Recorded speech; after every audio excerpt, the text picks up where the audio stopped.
Hello everybody and welcome back to Masu Pro Wrestling, and I hope even if you have a little bit of scuff today, if you're having a rough day, if you're had a bad week, that today is going to end off being a good day as MintyClovers is going to start off tonight's episode of MPW, this week's episode of MPW in Singles Idol Division one-on-one contest.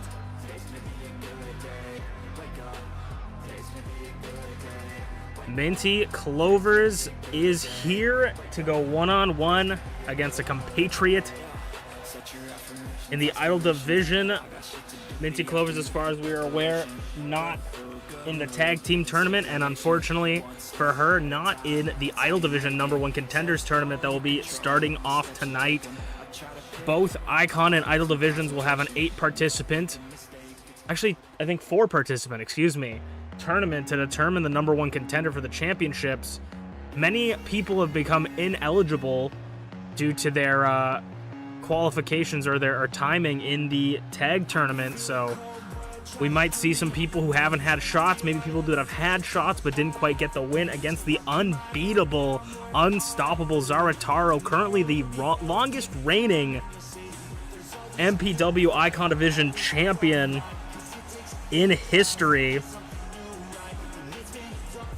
And MintyClovers is going up against one of her old rivals. We've seen this match many a times, and the outcome is always different. But MamaInu stared down towards the ring from the stage and down the ramp at MintyClovers during her debut match. And these two have gone at it countless of times.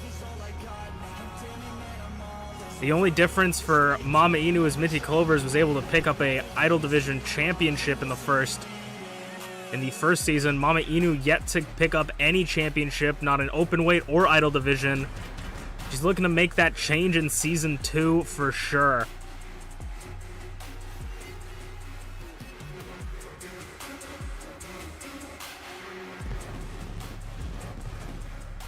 MamaInu is known as like a vet in the business and has really been put it out. And some people may say, does age wear you down? And I gotta say that it doesn't seem to be stopping MamaInu. She's just one step away from picking up a championship. I feel like she is more than deserving of it. She's biding her opportunity, waiting for the perfect chance. Obviously, the Shiba family has some champions in it. TeaTheShiba was both a former openweight and Idol Division champion. So it's not like it's impossible to see MintyClovers through the ropes. Ooh, we almost saw the clothesline connect. But an uppercut from Minty to start this match coming out the gate.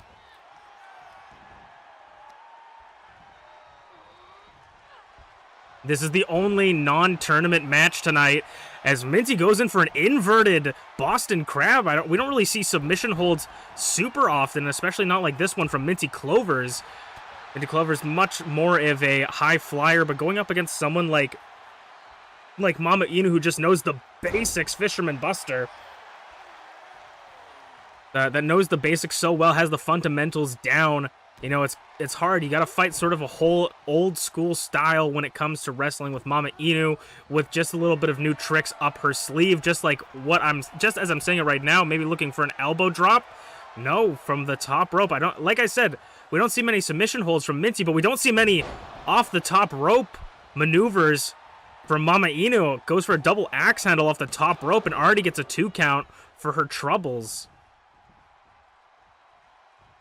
Both of these are trying to bring out some new flavors, new styles in Season 2, and maybe looking to try and catch their opponent off guard, because in these matches, even if you're not in a #1 contenders tournament, not in the picture for a championship opportunity, nice connect, tilt-a-whirl, clothesline from the ropes, but catching MintyClovers off guard as MamaInu can't keep your guard lowered for too long, can't celebrate for too long. But even if you're not in a championship match, of course, these matches are so important as they not only up your win-loss record, but you can impress the bosses upstairs. I'd say one of the peoples that are sort of the examples of impressing the bosses upstairs is someone like Rize. our current Idol Division champion, the self-proclaimed Panda Archon herself, I feel like she comes out here, puts on impressive matches, doesn't always win, still gets those title shots. Same with MintyClovers. I feel like she was 0-12, still got a title shot later on. Still was able to, just because of how impressive you can be. If you keep the bosses upstairs eyes open, they know where the money's at. They see if you're a big draw, you're going to get those big matches, whether you win or lose. But wins and losses, you know, are undeniable. Those are proof that you deserve your spot of where you need to be, and that's exactly what people want to do. They want to get that proof in the pudding. If it is to say 7 count, we're sitting leg sweep on the floor. MamaInu might be out cold. MintyClovers, though, 8 count. Minty, belly to belly suplex on the floor. If Minty doesn't want to get counted, we might see the first ever draw in MPW history. We might see the first draw ever in MPW history. Yes, we do. We just saw the first ever draw in MPW history. Double count out. MintyClovers and MamaInu had the first ever draw in MPW history. As we will move on, I think there was a little bit of misunderstanding from Minty seeing how much time she had left. She thought she had just a little bit left, but they took it to the floor and they kept it out there. As we will move on to our next match of the night.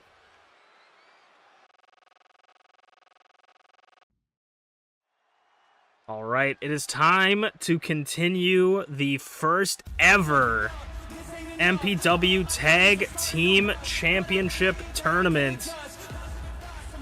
And a tag team that was formed during the Random Selector Double Eliminator Tournament that stuck together. Team Technically Support, the couple of FlairZero and GlitchyBasturds. And these two did pretty decently in the tag team tournament. But when you're in the double eliminator, it's a little bit difficult for a tag team that's never worked together to go up against two people that have been together, you know, outside the business and in the business together. So, you know, the chemistry there is way better than your opponents would be when they're randomly selected together. So you could say Flair and Glitchy had a little bit of an advantage going in. However, Sleepy and BA Tycho, a team that didn't have that chemistry, ended up picking up the victory. So who can say? But in this tournament, that chemistry advantage, I feel like, is all but nothing, as all these teams have been picked by the people in them. They entered this tournament, selected their tag team partners. The boss upstairs picked whoever they thought was going to be a good opportunity. And these are the teams that have been put into the tournament. And we saw one half of the coalition of humans against treachery. And it looks like the second half has been added in. It is a Bear and Greg. And it looks like these two have a little bit of a different vibe together when with the group. It looks like something might be in this cup, but I was talking about this a couple weeks ago, that Greg and a Bear seem to have this just kind of friendship that I don't think really anyone understands. You know, Greg and the Bear, I try to talk to Greg backstage, but Greg just doesn't really talk. And the Bear just grumbles, but I've seen the Bear and Greg talking backstage. They seem quite friendly. And with the success of BA Tycho and Blueness, the coalition could potentially get 2 slots in this 8-team tournament. Maybe 2 slots in the semifinals for the coalition, but I mean, this is going to be a difficult fight for Flair and Glitchy, but I would say that the teams are almost even. You have 2 behemoths in Glitchy and a Bear, and then you have the wild cards in FlairZero and Greg. But what will be this? This is first fall to a finish. Falls count anywhere. Anything goes. Tornado Tag Team Tournament. Can Greg and the Bear pick it up for the coalition and earn themselves another spot in the semifinals? Continue on in the tournament. I mean, I do say that, you know, the behemoths, but if you look at Greg and Glitchy aren't, like, Greg's just a slight bit shorter than Glitchy. So Greg is no small guy himself, and Flair just drops the bear on his knee. And Greg takes down Glitchy with some palm strikes to the face. The only team to move on so far in the tournament was Blueness and BA Tycho. They beat Bonk and Dragthulu in the first round. The only other team that we've seen pick up a win was the Fallen, UnchainedAwesome, and Gaelic Angel beat Azanaza and Ayasu the Shogunate. But because the Shogunate came in with advantage, winning the Battle Royal, they were able to stay alive. They got one extra life. DDT by Flair, and the bear clotheslining Glitchy outside. It looks like these two have found their dance partners, and they're going to start battling it out. The bear and Glitchy in front of the French-Canadian commentators table, and Greg and Flair in the ring. And Greg doesn't have, I don't think Greg's picked up many wins, but he's been very close to him. Bumps him. He's an unorthodox competitor for sure. Powerbomb position to the bear, fights out of it as Flair picks up Greg and is going to toss him on the ropes. Knee strike from the bear. You got to have two eyes pointed in opposite direction to see all the action that's going on. Clothesline by Greg. Greg takes Flair to the floor. Off the ropes, Flair dumps under, over the knee again, and now Glitchy's gonna DDT the bear on the concrete. It looks like Team Technically Support might be in the advantage right now. Oh, but the bear rolls up Glitchy. This is first fall to a finish. Rolls her up on the outside. Greg, distracting. I don't think the ref got there. Super kick to the back of the head by Greg, but kick out at 0 on the outside. You gotta watch your opponents. You gotta watch your opponents and your partner. Kip up by Flair. And when you're separated like this, a first fall to a finish could spout the end for anybody. Glitchy, powerbomb position to the bear onto the apron, swinging him into it. Flying knee from Greg. Leg drop from Glitchy, but on immense damage done to the back of the bear. As the ref's gonna try and make it back into the ring. Shining Wizard to the back of the head, doesn't quite connect, or doesn't quite deal as much damage as the bear thought to Glitchy. And Team Technically Support once again working over the Coalition. Flair going up top this time. Oh my god, it's a moonsault by Flair, I'm pretty sure. We just caught the tail end of that moonsault to Greg. Greg kicks out at 2. A near fall for the Coalition. And now Flair's going to hit him with a little bit of a combo breaker to Greg. And a German to Glitchy. Flair below 0. In the ring, no, reversal by Greg, and the bear just taking it to Glitchy. Forearms from Greg, walking Flair back. And now the bear just grabbing the arm, submission hold, front face lock, wrenching the neck and arm. Glitchy could tap at any point. It's pinfall or submission, any point in the ring or outside it. Falls count anywhere. And now Greg's got Flair down. He might have hit him with the Greganing, but the ref was too busy following the submission, gave Flair just enough time to kick out. That could have been it, but unfortunately the ref was distracted. 'Tis how it goes with one referee, as Greg is going to take Flair to the outside. And the bear tossing Glitchy into the ring, but it looks like 2-on-1 now. The Greg and the bear showing their tag team abilities. 2-on-1 onto Flair. Expertly done as Flair is just in the wolf's pit.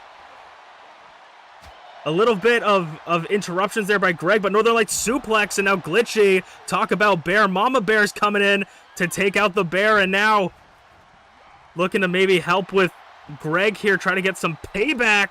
Sidewalk slam to Greg, and Flair's gonna go for the cover as Glitchy's gonna try to prevent the bear from breaking up the pin, but I don't think she saw it. Ran around her shoulders, goozles the bear into the mandible claw. I would not stick your hand in that bear's mouth. You never know what's in there. Ooh, Flair blocking the save. 2. Ooh, near fall for Team Technically Support, but expertly done by Flair, blocking Greg from breaking up the pin on the bear. Very lucky. That could have been it for the Coalition Part 2. The bear, ooh, looking for something, but not paying attention to what's behind him. Russian leg sweep. And Glitchy's going to throw Greg into the ring. Combo breaker to the bear, and the bear's taken so much punishment already that it could be the end for the bear. He's taken a mandible claw, sidewalk slam, and now a combo breaker below zero to Greg in the ring, but Glitchy's pinning the bear. Double pin. 2. No kick out. 1, 2. No kick out. The pin just gave the Coalition enough time to kick out and keep themselves alive. Double kick out. Off the ropes, over the knee, and the bear hug. Bear hug. Body slam. Flair's going up top, but he sees the ref. Kick out at 0 by Glitchy. Incredible authority. Suplex to the floor, maybe. Bear slips through. Greg's back up on his feet, but he looks dazed. This is for a shot. This is the tournament to determine the first ever tag team champions in MPW history, and the strikes from Greg. Gonna slow it down on Flair on the outside. Flair fights out of it. And that bouncing Glitchy's head off the knee. Flair sees the bear this time, going for a suplex, and it connects this time. Everyone just fighting in the bottom. All corralled at the bottom of the arena. And Greg breaks it up at 0. The Greg and the bear definitely don't want to go home to BA Tycho as the only losing participants of their faction. Team Technically Support definitely wants to take out another Coalition team force unit and also want to become the first ever tag team champions. Inverted DDT from a bear. The Coalition seem to be in complete control now as the bear sends Glitchy into the ring and is going to follow suit. Referee's going to follow in there. And Flair and Greg fighting in that corner. What is the bear thinking? Off the ropes and a bite to the head. Headbutt from the bear. Flair trying to run in for the save, getting lost there. 2 count, kick out. Flair might have been able to save it, but Glitchy barely kicking out. A near fall for Team Technically Support as Glitchy looks injured. In the corner, Glitchy has never held tag team championship gold. Nobody has, but has held all the other championships. She wants to be known as the only idol to hold all 3 champions. The idol, the openweight, and the tag team championship. Now hammer fist to the chest of FlairZero, just pounding a hole into the center of his chest, not letting up. And Glitchy a little bit too short on that swing, miscalculated in the corner. Greg's taking it slow. It looks like a lot of these people, a lot of the members in these matches, the competitors, are feeling the effects of how this match has gone through. A lot of them look gassed. A lot of them look injured. And Greg just getting a little bit of showboating here, but I think he's not prepared to know who's behind him. Sidewalk slam. Connects again. Below 0. The Coalition might be out of it. It might be it for the Coalition. Flair go to the top rope. Thinks against it. I don't know what they're thinking, but the Coalition rolling to the outside of the ring. Glitchy over the top. Flair's going to meet the bear on the outside. Right in front of the French Canadian commentator, staring him down. Craig getting tossed. Flair, what could he be looking for? Chops lighten up the bear's chest. Gonna make the bear red and white like a candy cane. Combo breaker again to the bear. And the bear getting pinned on the other side of the ring. Referee out of position. Want to make sure the shoulders are down. And Team Technically Support takes it. Moving on, eliminating one half of the Coalition.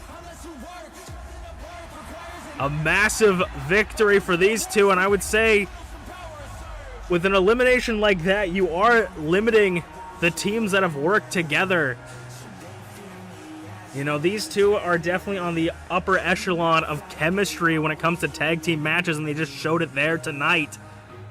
As they will move on, we will figure out who they will face in the next round next week, but we will move on to the Idol Division #1 Contenders Tournament.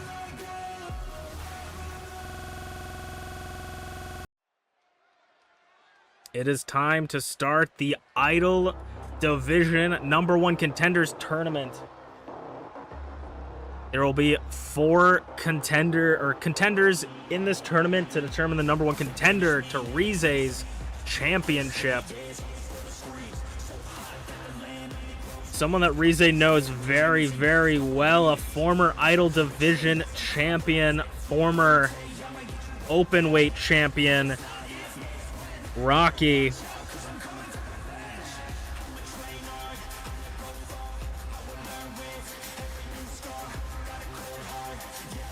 The longest reigning, should I say, former Idol Division champion.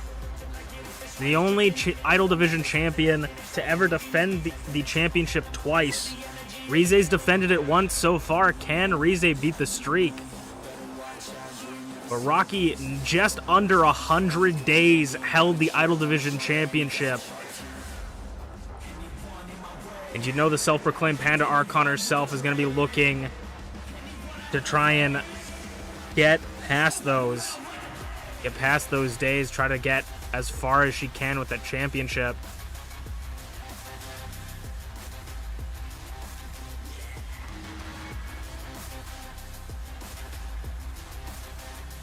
One of the hardest hitting, hardest fighting, one of the scariest idols in the division.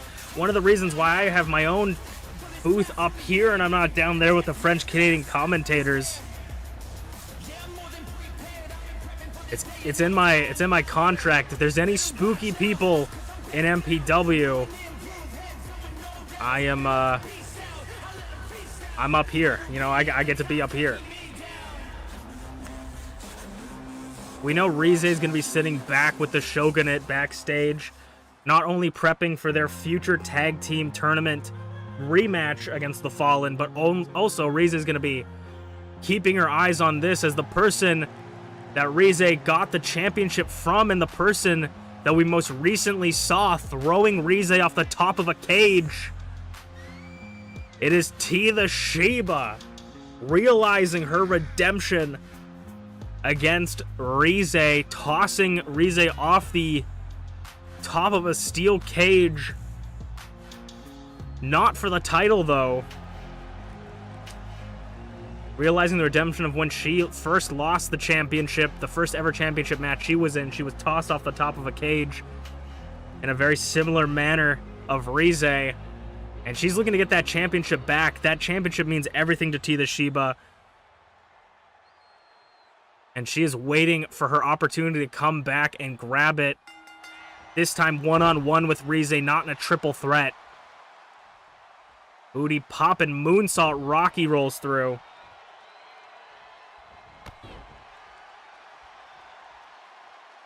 There it goes, connects this time. These two are probably some of the hardest hitting idols on our roster, and that's hard to quantify, to put on a list, you know, with all the incredible talents we have. But I gotta say that these two have probably got to be some of the hardest hitting. Oh my God, pile driver! Like I said, hardest hitting idols in the division. Some of the ones with the more denser heads. As Rocky sends T over the top rope, Rocky rolls through. And dropkick, T rolls under. We could see another double count out here, which they wouldn't want to. Oh my God, pile driver onto the floor. Thank God Rocky reverses it. Oh my God, T was looking to end Rocky's career. I know this championship means a lot to her, but I didn't know it meant that much. It meant risking another talent's life, and Rocky's gonna drive a fist through her chest. Rocky known for her incredible strong fists and hands. T was maybe gonna look to jump over the ropes, but thinks against it as Rocky uses the ring post as a guard. And T just hesitates, second guesses herself. Rocky in the corner, clothesline, bouncing off the other corner, flying right through with a fist. Fist and forearm connects to T in the corner. Choking out, gonna try to cut off the breathing of T, make it hard to breathe. Rocky rolls out, using the space to her advantage.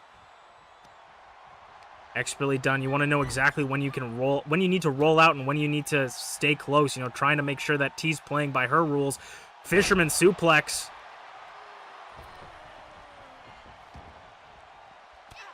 T with a punch, now drop kick on the floor. I mean, we did see T's mother, MamaInu, moonsault, clips her feet on the apron there. That definitely couldn't have felt good. We saw MamaInu earlier in the opening match tonight. Oh, blocked the chops, but knocks that last one onto the French Canadian commentators table. We saw MamaInu in the opening match take the first ever draw against Minty, and we know that T's going to not want that happening here, because if that happens, that could possibly mean, depending on how the boss upstairs wants to handle it, that could potentially mean that the next match is the #1 contender. Submission hold on T. Ripping the arm, but T gets back up. Sling blade. I can't say I really know who's going to win it out of this so far. Running. Drop kick. Another moonsault. Standing. Sure, booty popping. Yeah, moonsault. I'm right. I was thinking shooting star press for a second. Kick out of 1. I can't say neither one of these two have the advantage quite yet. It's been a very close match. Lost and... Oh, no, not lost and found. Twisting. Brainbuster. Dropping right on T's ears. Was looking for something there. T, though, reverses it. Cartwheels. Taking her down to the knee. Right through the skull. But Rocky's got a thick skull. Not in the mean way, in the good way. Boop the snoot, though, by T. And maybe looking for a second one to boop the snoot. Rocky says no more. Rize's the champion, excuse me. Rocky says no more. Float over German suplex, Jesus. 1 count, though. T still has the fight left in her. Chopping Rocky. Uranagi from T. And driving the knee to the temple once again. Those knee strikes, just deadly.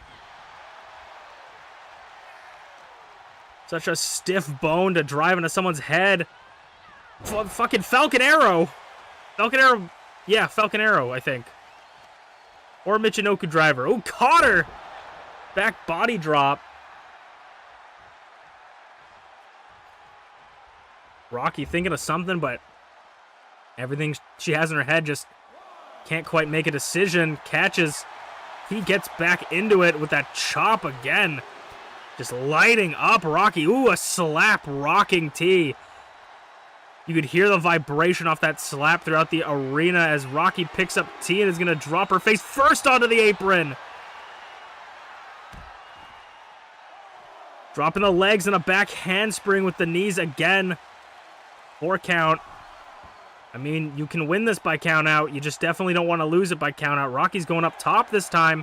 This is one of the things she was thinking about, but again, hesitates about it. Thinks against it. Breaks up the count this time at 6. It's now at 1. Kick out, or not kick out, chop. And you can't win on the outside this way. There are no pinfalls or submissions on the outside. And the ref's going to remind them that with a 2 count, but Rocky's looking to wear down T. Maybe trying to get a count out victory. Trying to wear T out on the outside. Waste time on the outside and then get back into the ring right at that last second. Earning themselves a shot in the #1 contenders match. Ooh, sends T over to the French Canadian commentators table. A little bit of payback for earlier. And now working over the back of T. They're at a 5 count. Definitely looking to buy their time. 6 count. Spending as much time as they want on the outside. Big chop reversal.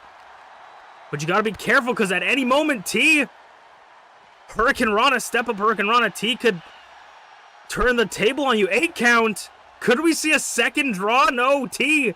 8 count. Rocky needs to get back into the ring. Ooh, T, though, breaks it up. Sliding. That could be her hubris here, but T breaks it up for Rocky. And now Rocky's just going back at it, trying to wear down T. Twisting her like a pretzel.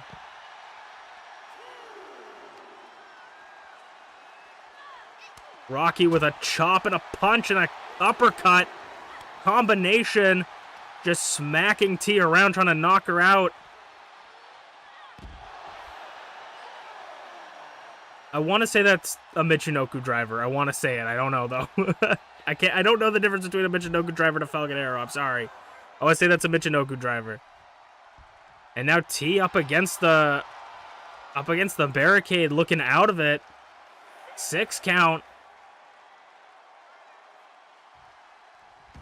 7. Ooh, Rocky.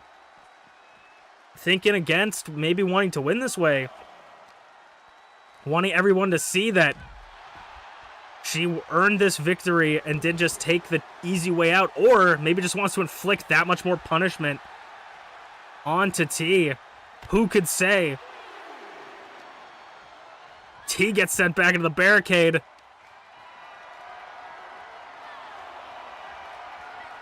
And bounced head first off the barricade. Rocky gonna make their way back into the ring. 5 count.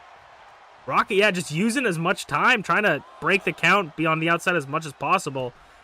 But this time makes it back in the ring. What could Rocky be thinking? Playing a little bit of mind games with T, maybe? Cat and mouse? Or is Rocky just struggling to make a decision here? Indecisiveness could cost you the match. And T catches Rocky off guard. Electric chair drop position by T. Flips her around. Ooh, into the apron. Just bouncing Rocky into the apron. And now T's going to finally make it back into the ring for herself. Rocky in the ring now. But Rocky might have T right where she wants her in the lost and found. No! T rolls through. Frankensteiner! Bouncing Rocky. Trying to keep Rocky down, but no. Now Rocky could finally have it. Lost. And found. No, again T rolls through. Super kick to the back of the head, scouted. Elbow. Discus big boot. TeaTheShiba. So back and forth. It's anybody's game still. Moonsault again. Colliding with the ribs of Rocky. Kick to the head. Rocky's back up. Rocky's showing no signs of wear on her body right now. And a fist to the head. Or fist to the chest. Driving it into T. 1 count. Rope break. T's looking a little bit worse for wears, but gets that rope break. Only having it at a 1 count. Super kick! Just like her mother. But Rocky's back up again. What is it going to take to keep Rocky down? T, maybe desperate times call for desperate measures, trying to put Rocky up top, but no. Doesn't connect, or doesn't quite keep her there. Kicks and punches. Rocky looks dazed now, but still won't fall to the ground. Rocky standing tall. What will it take to put Rocky down? In the corner clothesline. Off that rope corner again, out of the champion's corner. Rocky still seems like she's full of gas. Oh my gosh. What is that, a cravat suplex? I don't think so, but maybe. Now choking T. It might be over for T if T can't get something going. Close or sling blade. And now T. Commentator's curse potentially. Pedigree to Rocky, but T's also gassed. T's gassed. Giving Rocky enough time maybe to rest. T's got to get up to pin Rocky. 1, 2. Kick out of 2. I think T gave Rocky just enough time. Rocky's still not quite out of it. Off the ropes. Just drop kick, just devastating drop kick. Knee strike, step up knee into the Frankensteiner. The head damage to Rocky is going to be immense as T is going up to the top rope.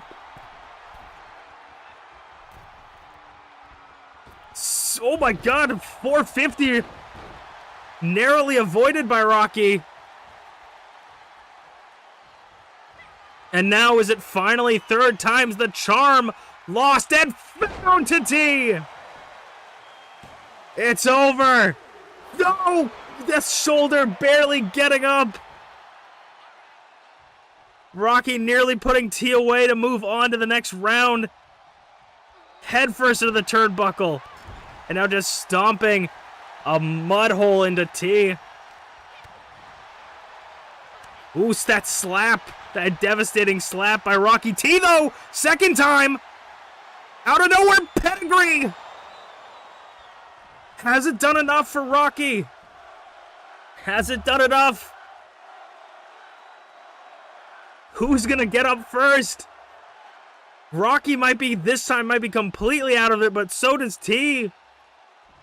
T taking a long time to get up. Rocky getting back up. T's up on her feet first. But Rocky's waking. T may be thinking, 2, that was enough, and yes, it was. Rocky had so little left in the tank, just barely getting back to her feet, and T could see that, taking her down to the mat to confirm it. And TeaTheShiba, I know Rize's quaking in her new black and red boots. TeaTheShiba might become her new #1 contender, and that's always been a problem for Rize, but who are the other 2 contenders? We'll find out next week as we'll move on to the Icon Division #1 Contenders Tournament.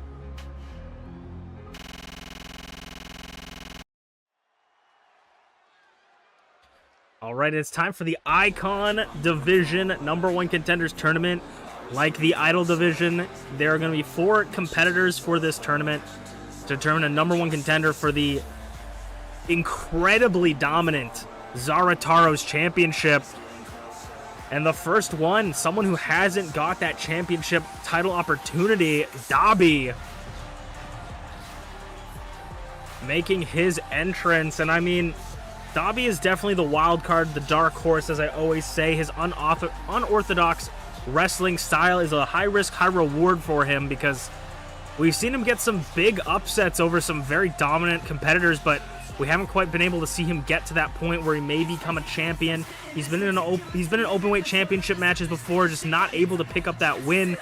So is this the time for this young and up-and-comer to finally pick up his first ever championship in MPW?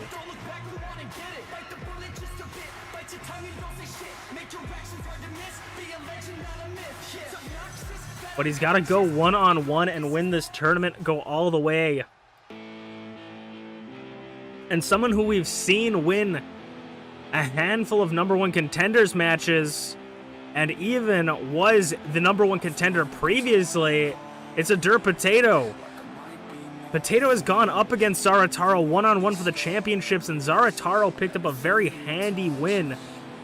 A very dominant victory over Potato, but maybe that was just enough to motivate Potato, get him into the lab, start thinking, what can I do to beat one of the most dominant champions in MPW history, and can he run it back?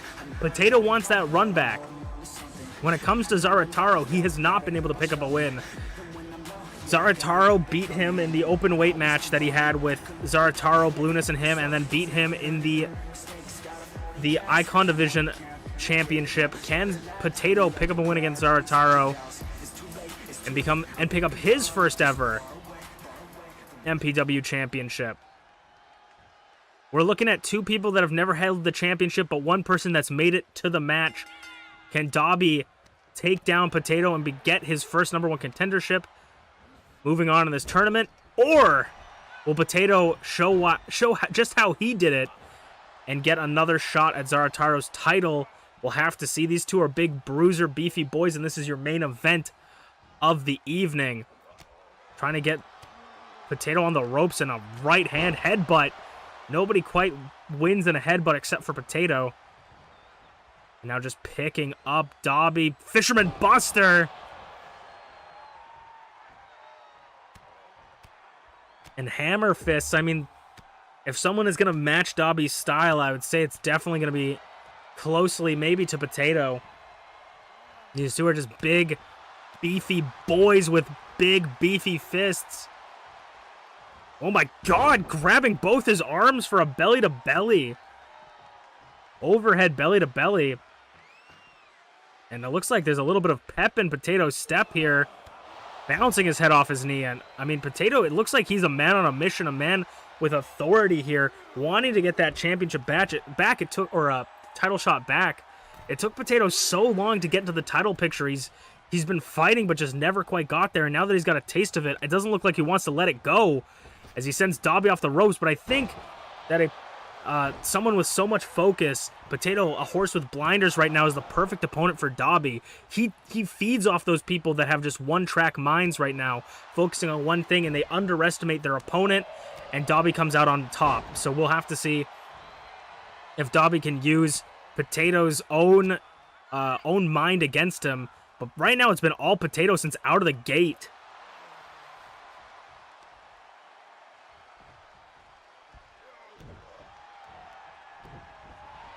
Dobby rolls through.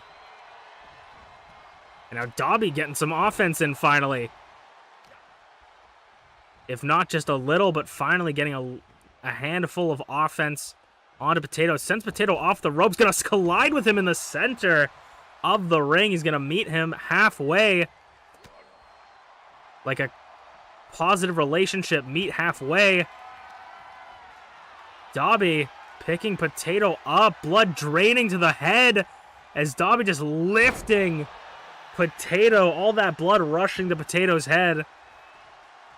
Hopefully that doesn't power up his brain a little bit too much. Back body drop. The extra blood just might be what Potato's body needs, but flattens Potato and now rolls through, catching him off guard, as I said. Gonna tie him up in a submission hold, try to wear down Potato. Maybe we could see Potato tap. Potato breaks out of it and is now back up. And now Dobby, though, once again, going for another one. But this time in the center of the ring, getting into a better position. Potato's got to fight out of another one now, holding his legs and trying to pull his arms through them, tying him up like a knot. Potato's back up. Chops, though. This time the momentum swung in. Scioto suplex. Dropping him on his shoulder and head.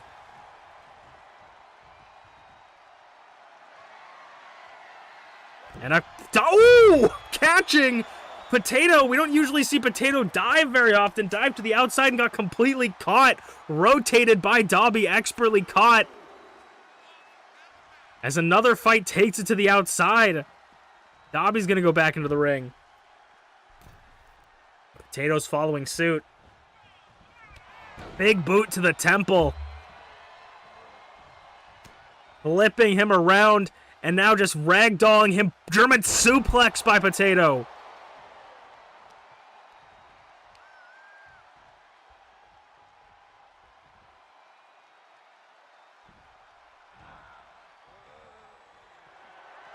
Potato knows that that's not going to be enough to put Dobby away. He sees it. And that's what he's going to go for. Potato plunge. No, reversal. Clothesline by Dobby. Potato didn't expect it. Back body drop. And a spine buster. How the momentum so quickly shifts into Dobby's favor. Gun stun. Gun stun in the center of the ring by Dobby. Kick out at 2. Nearly moving on to the finals into that #1 contendership match. But Dobby knows he was that much closer, that close to picking up a win. And now Potato in a very predicament situation. Final ignition. Rolling Potato over and into the cover. Dobby's looking to go to the #1 contenders match. No! Kick out at 2 for Potato. What is it going to take for Dobby to put Potato away? It nearly looked like he had it there. Potato tried to get to the outside of the ring. Dobby's not going to allow it. And we're looking for... Oh, another final ignition. Excuse me.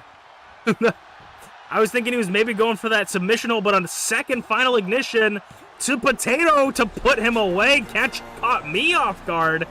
And I bet it caught Potato off guard as Dobby's going to move to the finals and maybe earn his first ever #1 contendership. Blood dripping from the nose and eye as Dobby takes the main event, moving to the #1 contenders. Who will he face? He'll find out next week. As we will see you guys next time. I said we're gonna move on, but we'll see you guys next time for more MPW. I was Masu Pro Wrestling, Masu Pro Wrestlington. This is Masu Pro Wrestling. We'll see you guys next week.